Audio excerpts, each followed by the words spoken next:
여러분 안녕하세요. 성균관대학교 의과대학 내과 이준행입니다. 의사의 길 첫 번째 강의를 시작하겠습니다. 제가 의사의 길 수업 내용을 살펴보니 저의 강의가 인트로덕션이고요.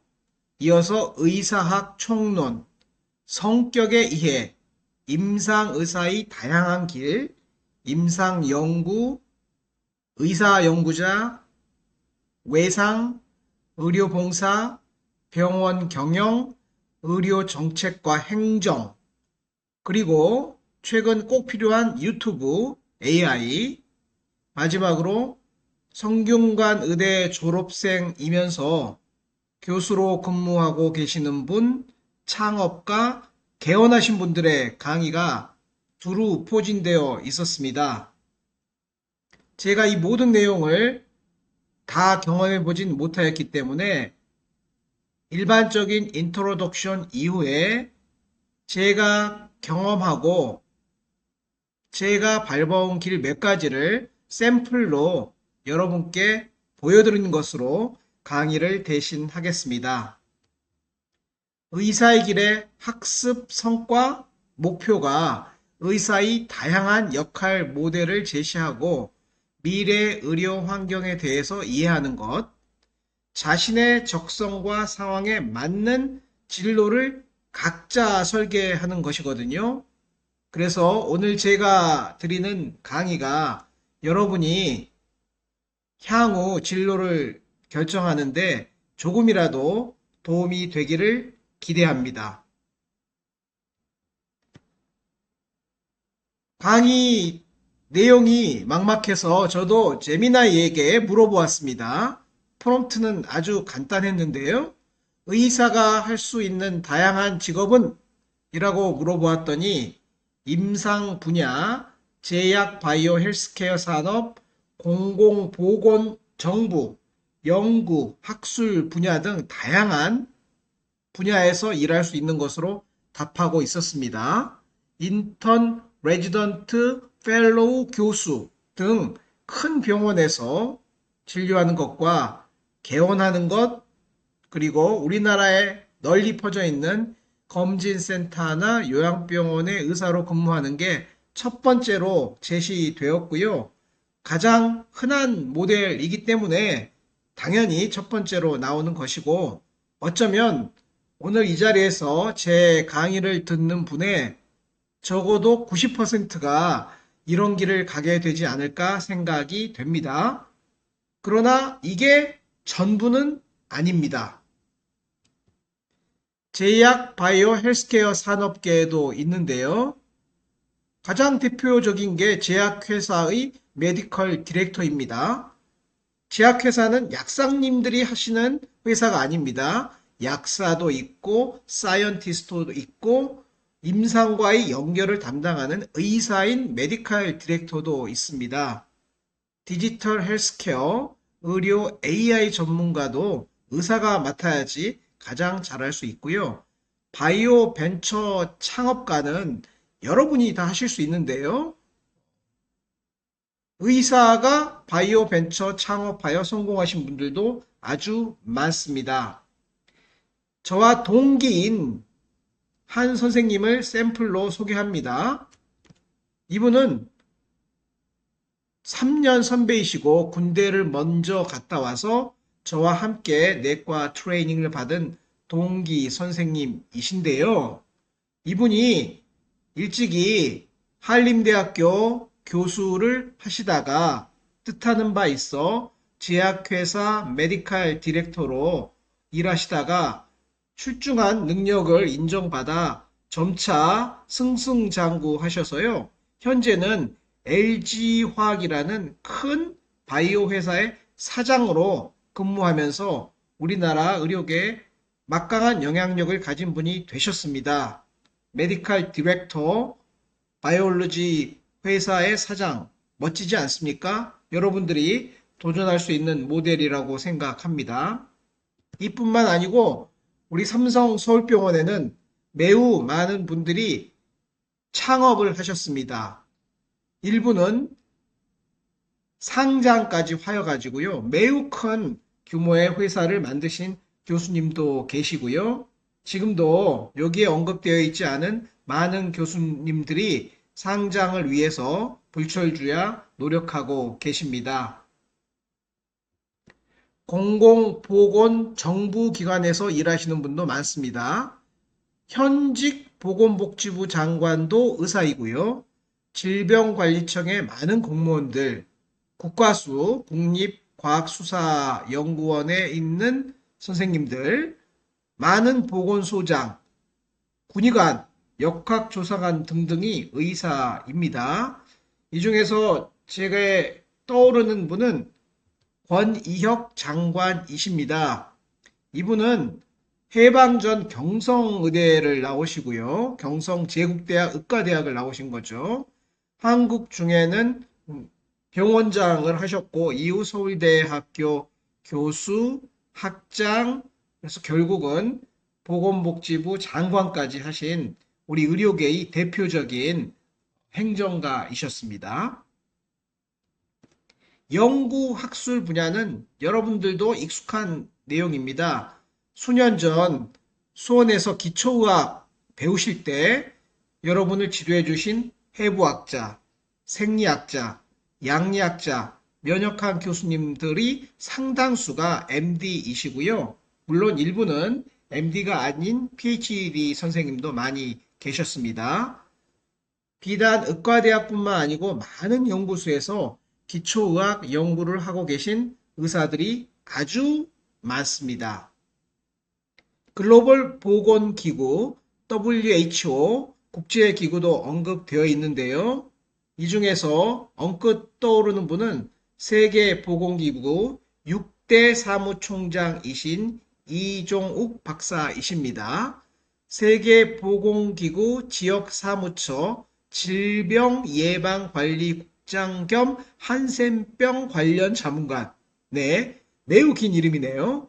이러한 보직으로 시작하셔서 제6대 세계보건기구 WHO 사무총장을 하시면서 많은 기여를 하셨고 우리나라의 국격을 높이는 데 혁혁한 공이 있으신 분입니다. 이뿐만 아니고 기술, 법률, 금융, 정책, 언론 등 다양한 분야로 진출하여 전문성을 발휘하고 계신 분들도 많고요. 의과대학을 나왔으나 음악가, 미술가로 활동하시는 분도 많습니다. 따라서 의과대학을 마쳤다고 하여서 누구나 환자를 보는 의사가 되는 것은 아니다 라는 건 명백합니다. 여기에 언론이라고 나와 있는 부분은 언뜻 떠오르는 분은 유튜브를 운영하고 계신 두 분의 의사입니다. 홍해걸 박사는 저보다 1년 선배이신데요.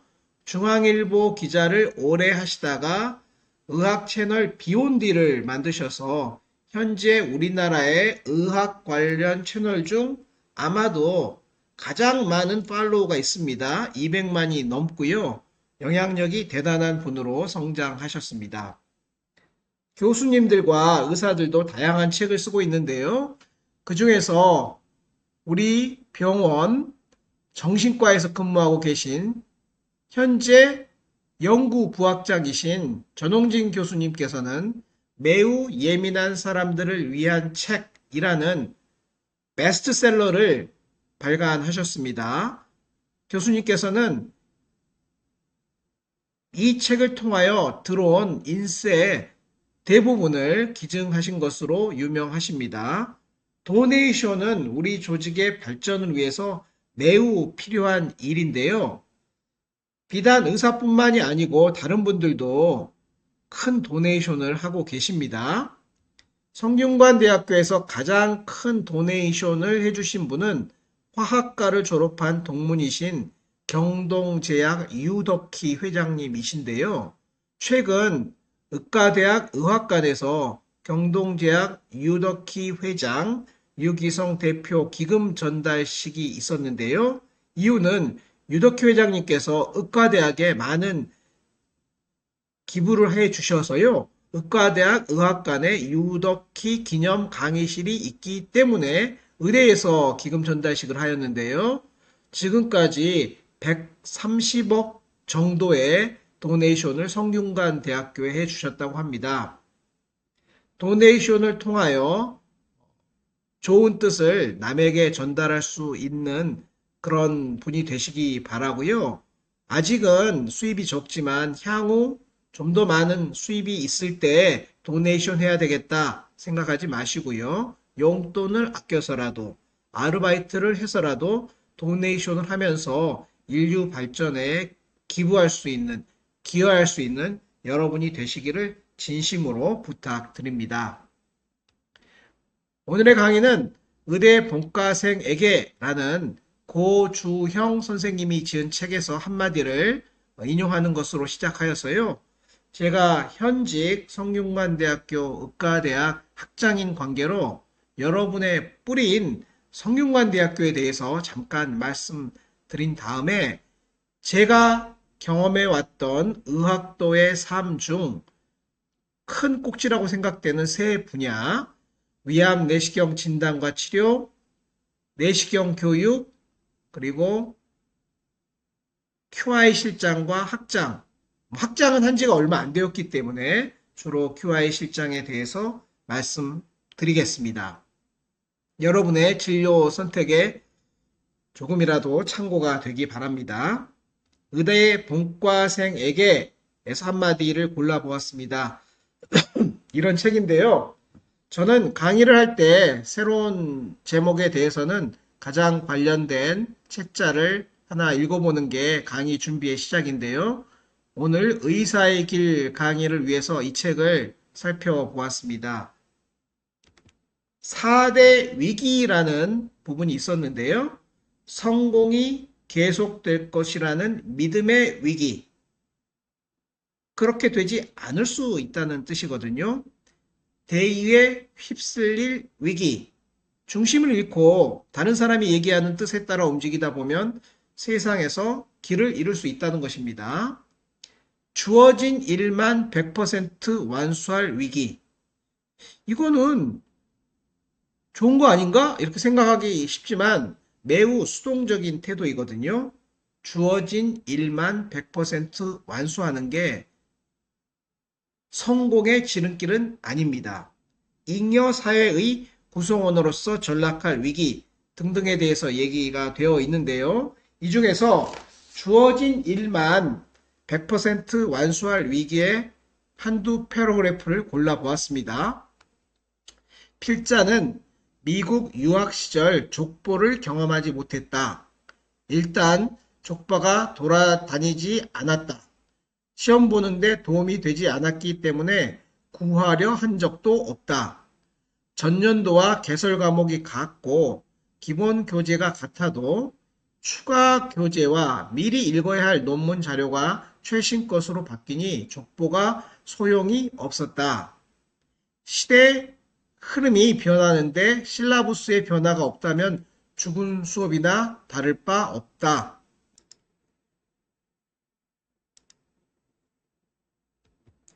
모범단원에 의존하면 나도 모르게 주어진 일만 100% 완수하는 성향을 갖게 된다. 물론 당장 결과가 좋으면 주변의 칭찬을 받을 수 있고 스스로 잘해냈다는 자부심을 가질 수 있다. 그렇더라도 더 큰 그림을 그려야 할 때 족보를 찾는 우를 범하지 않기 바란다. 병원 경영에는 족보는 없다. 좋은 선생이 되는 족보도 없다. 더욱이 인생의 미래 지도에는 족보가 없다. 스스로 질문을 만들고 그 질문에 답하는 과정이 요구된다. 라고 고주영 선생님은 쓰고 있는 것이거든요. 여러분, 인생에는 정답이 없습니다. 스스로 결정을 해야 됩니다. 내가 어떤 사람이 돼야 되겠다, 어떤 길을 가야 되겠다는 것을 알려주는 부모 없습니다. 알려주는 스승 없습니다. 스스로 스스로 판단하고 스스로 자기 인생을 설계해 나갈 것을 부탁드립니다. 이러한 목적으로 의사의 길이라는 수업이 있는 것 아니겠습니까? 여러분의 뿌리는 성균관대학교입니다. 성균관대학의 성균, 무엇이 떠오르십니까? 성은 이룰성이고 균은 균등할 균입니다. 학문을 이루지 못한 인재의 성취를 도와준다가 이룰성이고요. 고르지 못한 풍습을 상향 평준화시켜 고르게 한다는 뜻이 성균인데요. 무엇이 떠오르십니까? 성균관대학교. 우리나라의 대표 지폐인 1,000원짜리 지폐에 나와 있는 건물이 명륜당이라고 하여 성균관대학의 본관입니다. 여러분, 바로 이 건물이죠. 명륜당. 그리고 이 1,000원짜리 지폐에 나와 있는 분이 퇴계 이황이신데요. 그분도 명륜당에서 공부를 하셨고 성균관의 대제학이 되셨습니다. 지금으로 말하자면 총장 같은 곳인데요. 성균관 대학교를 졸업하시고 성균관 대학 총장이 되셨으니 여러분의 동문이라고 할 수 있지 않겠습니까?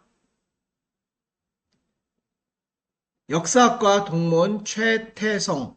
여러분들이 큰별 선생님이라고 알고 계시는 바로 그분이 성균관 대학교를 설명할 때도 이 1,000원짜리 지폐를 통하여 설명을 하셨습니다. 성균관 대학교는 1398년 태조 7년 설립되었고요. 일제시대에 경화곤이나 명륜 전문학교라는 이름으로 다소 격화되었으나 해방 이후에 다시 성균관 대학교로 정식으로 설립되었고요. 초기에는 단과 대학이었다가 1953년 2월 종합대학으로 승격되었고 당시 초대 총장이 그 유명한 심산 김창숙 선생님이십니다. 이 사진이 명륜당 앞에서 김창숙 초대 총장님께서 기념사진을 찍은 모습인데요. 우리 양 캠퍼스 인사캠에는 이런 모습으로 계시고요. 자가캠에서는 이런 모습으로 계십니다. 심산 김창숙 선생님은 유명한 유학자이시면서 엄청난 독립운동가이셨는데요. 오늘 이 자리를 통하여 심산 선생님에 대하여 제가 자세히 말씀드릴 수는 없으나 여러분께 이 유튜브를 추천합니다. 항일과 반독재 마지막 선비 김창숙인데요. 참으로 감동적입니다. 성균관 대학교의 뿌리를 알고 싶으시면 꼭 김창숙 선생님의 이 동영상 꼭 보시기 바랍니다. 선생님은 독립운동을 하시다가 13년형을 받고 옥살이를 하셨고요. 일본인의 도움이 싫다라는 뜻으로 변호사도 없이 온전히 온몸으로 어려움을 겪어내신 분으로 유명하고요. 이 심산 선생님의 기념관이 반포에 있으니 여러분 시간 될 때 한번 찾아보시면 더욱 좋을 것 같습니다. 우리 성균관 대학교의 건학 이념은 수기친이고요. 교시는 인의예지입니다.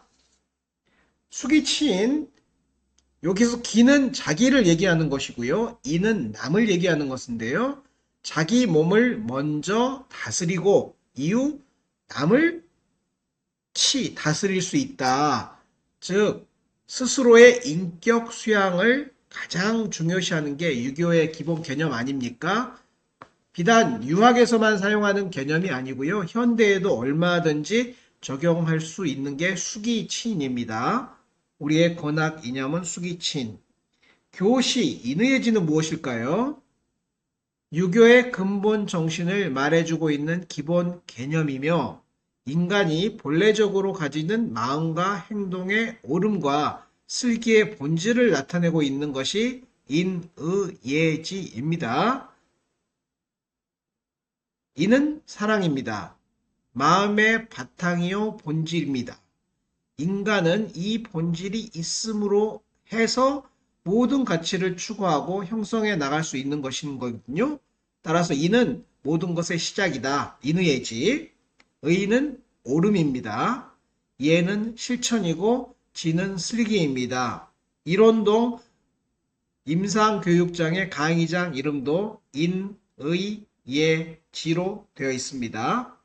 우리 성균관대학교의 교육 목표와 인재상은 인의예지의 품성과 신원서판의 능력을 갖춘 교양인을 양성하는 것이고요. 창의적 사고와 도전 정신으로 디지털 시대의 신가치를 창출하는 전문가로 키우고 싶다라는 뜻이고, 인류 사회에 공헌할 수 있는 글로벌 역량을 갖춘 리더가 되는 것이고요. 여러분이 지금까지 5년간 받아온 교육의 뿌리도 이와 같은 인재상을 목표로 진행되어 왔다라고 이해하시면 되겠습니다. 미래와 인류와 미래 사회를 위한 담대한 도전이라는 캐치프레이즈를 가지고 있습니다. 이게 성균관대학교고요. 여러분이 임상실습의 대부분을 하셨던 삼성 서울병원에는 이러한 게 있습니다. 여러분 어딘지 아시겠습니까?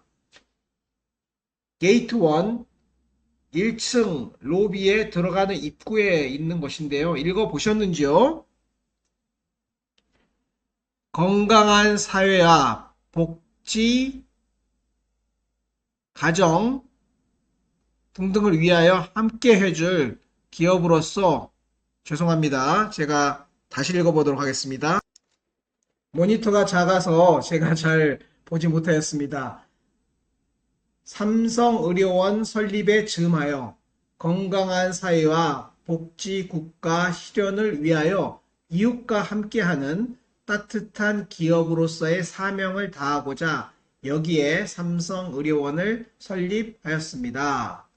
병들어 고통받는 많은 사람들이 이곳에서 건강한 마음과 몸으로 기쁨을 찾을 때 삼성은 국민기업으로서의 역할을 다하게 될 것입니다. 또한 우리는 이곳이 단순한 병원이기보다는 의학 발전과 의학 교육의 도장으로 널리 유익하게 활용되기를 바랍니다. 라고 설립자이신 사회복지법인 삼성생명공익재단 이사장 이건희 선대 회장님께서 남기신 말씀입니다. 무척 좋은 말씀 아닙니까? 여러분, 병들어 고통받는 많은 사람들이 이곳에서 건강한 마음과 몸으로 기쁨을 찾을 수 있도록 여러분이 훌륭한 의사가 되기를, 의학도가 되기를 바랍니다. 지금부터는 제가 걸어왔던 길에 대해서 여러분께 간단히 소개하겠습니다. 저는 86학번이고요. 따라서 의과대학에 들어온 지 벌써 40년이 되었습니다. 따라서 제목이 40년 의학도 생활이고요. 크게 3개의 꼭지를 잡아보았습니다. 위암 내시경 진단과 치료, 엔도투데이와 내시경 교육, QI 실장과 학장. 저는 86학번으로 입학을 하였고요. 의예과 2년, 본과 4년을 다녔는데요. 1992년 초에 졸업하고 인턴 1년, 내과 전공이 4년을 하였습니다.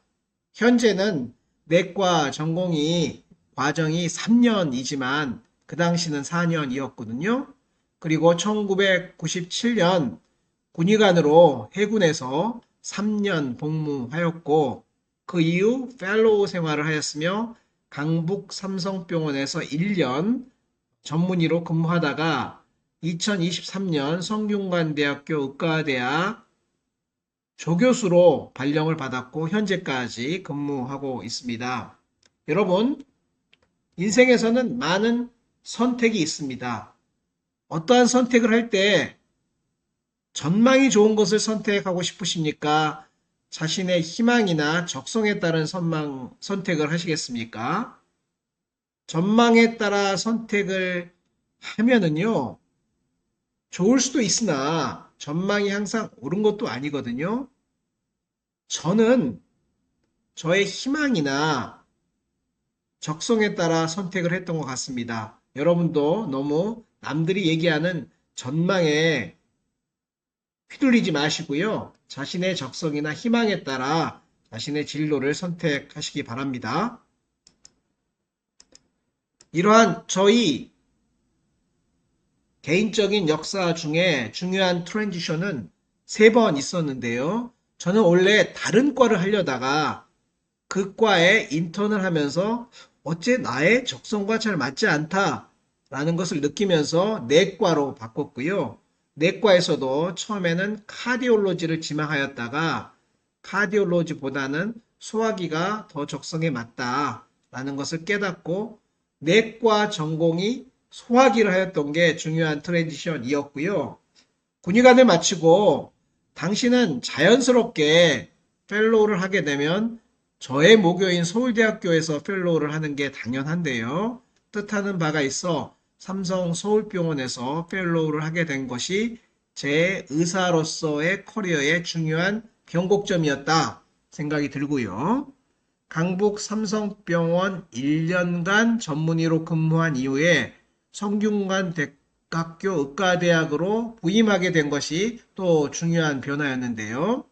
그 당시는 제가 위장관 내시경 중 주로 대장 내시경을 하고 있었는데요. 성균관대학교 의과대학 삼성서울병원으로 옮기는 과정에서 당시 위, 위내시경 하시는 선생님의 자리가 있어가지고 제가 그 자리로 들어오게 됐거든요. 따라서 강북 삼성병원에서는 대장 전문가로 1년 살다가 성균관대학교 의과대학 삼성서울병원으로 옮기는 과정에서 위내시경 전문가로 변신을 하였거든요.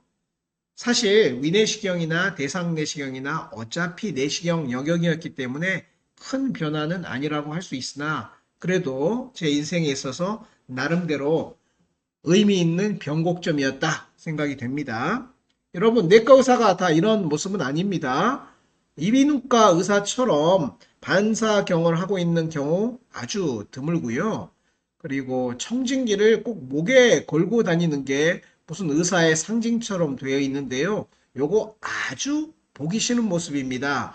여러분, 학생으로서, 인턴으로서, 전공의로서 청진기를 목에 걸고 다니는 모습은 절대 보이지 말 것을 권합니다. 의사도요, 내과 의사도 매우 복잡한 기계를 사용합니다.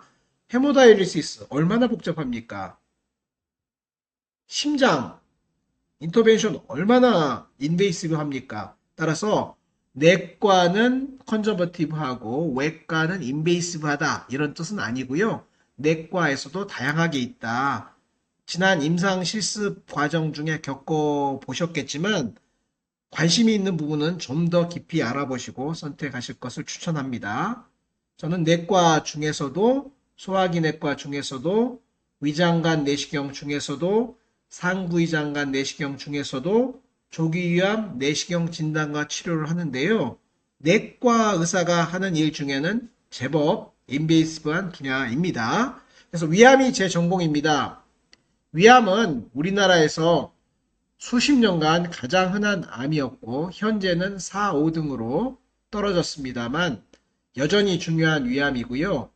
지난 20년간 많은 학자들 노력으로 인하여 우리나라에서 위암 발생률이 3분의 1 감소하였다는 게 중요한 변화입니다. 2022년 WHO에서 세계 위암 역학을 보여주었는데요. 여전히 우리나라에서 위암 발생률은 10년 전에는 세계 1등이었다가 현재 세계 3등으로 줄어들었습니다만 여전히 위암이 많은 나라인데 파란색이 발생률, 빨간색이 사망률이거든요. 발생률 대비 사망률에 있어서는 우리나라가 가장 성적이 좋습니다. 이게 우리나라에서 위암을 연구하고 진료하고 가르치는 의사들의 가장 큰 자부심입니다. Mortality Incidence Ratio가 선진국과 후진국을 포함해서 전 세계 어디나 위암 환자의 70%가 사망하고 있는데요. 오직 우리나라와 일본만이 사망률이 25% 미만이고요. 일본에 비해서 우리나라가 성적이 더 좋은 것을 알 수 있습니다. 따라서 위암에 있어서는 대한민국이 세계 최고의 치료 성적을 보이고 있다는 것이 저의 큰 자부심입니다. 이렇게 된 이유 중에는 상당 부분이 조기 진단에 의존하는 바인데요. 우리나라에서 매년 800만 건의 위내시경이 오로지 National Cancer Screening Program 위암 검진을 위하여 시행되고 있고요. 그 과정에서 많은 조기위암이 발견되고 있습니다. 현재 조기위암은 절반은 수술로 치료하고 절반은 내시경으로 치료하는데요. 전체 위암의 3분의 1, 조기 위암의 2분의 1을 치료하고 있는 내시경 치료가 저의 전공 분야입니다. 개인적으로 가장 뿌듯하게 생각하는 일은 1996년 제가 전공의 시절에 제가 모시던 교수님께서 자료를 주셨는데요. 그 자료를 분석해서 조기위암의 근치적 치료로서의 내시경 점막 절제술이라는 제목으로 제가 퍼스트 오서로 논문을 실었는데요. 이게 우리나라 최초의 조기위암 내시경 치료 논문이거든요. 개인적으로 이걸 매우 자랑스럽게 생각하고 있습니다. 2003년경부터 삼성 서울병원에 취직하면서 조기위암 내시경 치료를 하게 되었는데요. 초기에는 다양한 변화를 두었고 우리나라에서 최초로 조기위암 내시경 치료를 하신 선생님께서 아산병원에 근무하고 계셨는데요. 아산병원을 방문하고 또 일본을 열심히 찾아다니면서 여러 선생님으로부터 술기를 익혀서 우리나라에서 조기위암 내시경 치료가 셋업되는데 기여했다라는 것이 저의 자부심이고요. 정부에서 여러 가지 정책적인 결정을 할 때도 참여하여 우리나라 위암 치료 프로그램 개발에 일정 부분 기여하였다라는 것을 즐거움으로 기쁨으로 생각하고 있습니다. 현재 삼성 서울병원의 조기위암 내시경 치료는 국제적인 수준, 아니 국제적으로 가장 좋은 수준으로 치료되고 있는데요. 인디케이션에 따라 약간 다르지만 매우 훌륭한 아웃컴을 보이고 있습니다.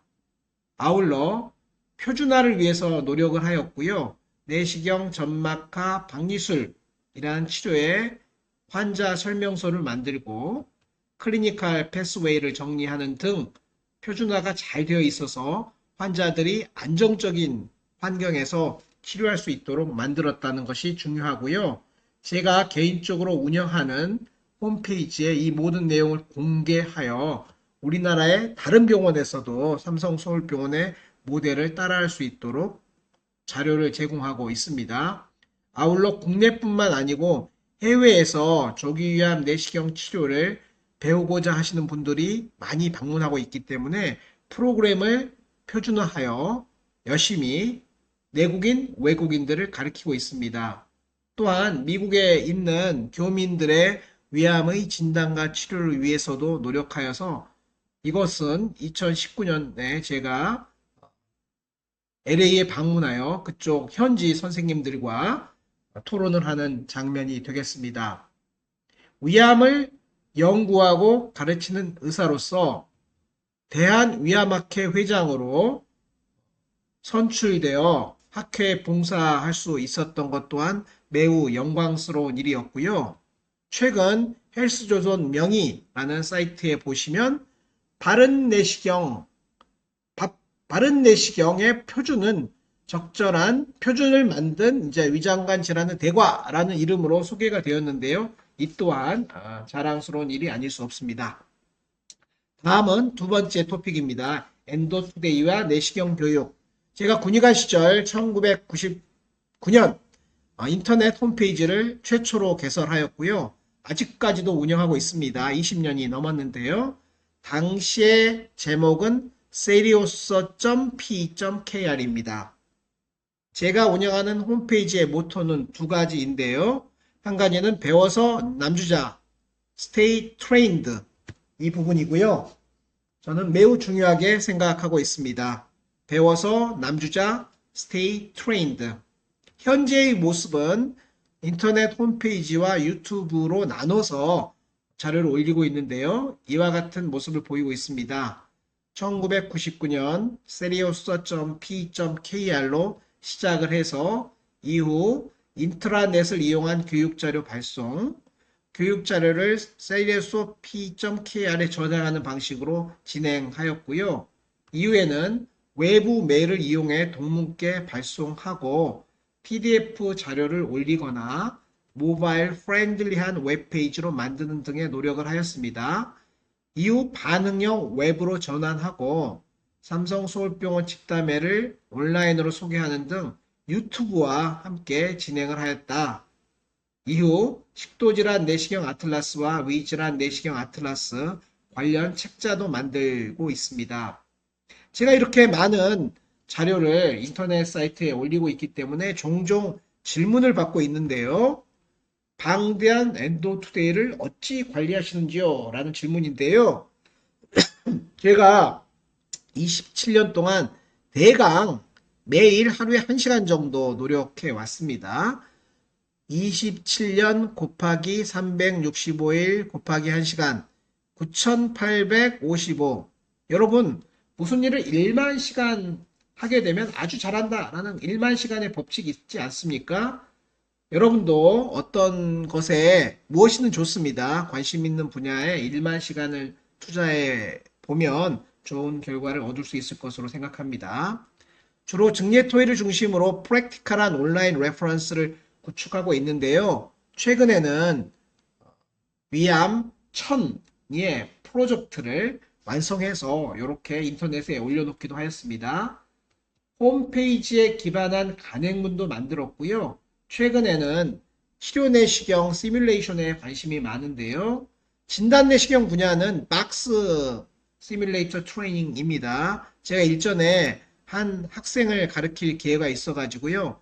2시간 정도 박스 시뮬레이터를 통해서 내시경 교육을 하였는데요. 그 학생이 시술하는 장면을 촬영해 둔 것입니다. 물론 벽에 가깝게 접근하고 중심을 정확히 잡지 못하는 등 술기상의 미숙함이 느껴집니다만 2시간 교육을 받은 본과 3학년 학생이 이 정도의 내시경 술기를 한다는 것은 대단한 성과이거든요. 이를 통하여 내시경이 익숙해진 다음에 환자에게 시술하였을 때 빠르고 정확하게 진료할 수 있다라는 걸 강조해서 말씀드립니다. 치료 내시경 또한 여러 가지 시뮬레이션을 통해서 훈련을 하는 거고요. 가장 먼저 하는 시뮬레이션 트레이닝이 엔도젤 ESD라는 건데요. 이걸로 다양한 시술을 훈련을 받습니다. 예를 들면 이것입니다. 이건 7배 빨리 돌리는 동영상인데요. 병소 주변을 360도 돌려서 프리커팅을 한 다음에 서뮤코잘 다이섹션 방법으로 조금씩 치료하는 것이 ESD라는 술기인데요. 어느 날 갑자기 환자에게 하지 않고요.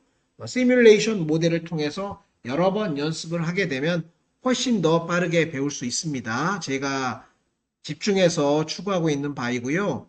경험이 중요한 부분이 있고 술기가 더 중요한 부분이 있어서 내시경을 배우는 치료 내시경을 배우는 선생님과 주거니 받거니 훈련을 여러 번 하게 되면은 이것은 한 선생님께서 처음으로 독립된 ESD를 하시는 장면인데요. 훈련이 충분히 되어 있기 때문에 처음임에도 불구하고 출혈도 좋고 완벽한 치료가 되었습니다. 잘 훈련을 받으면 처음이어도 잘할 수 있다는 게 저의 소신이고요.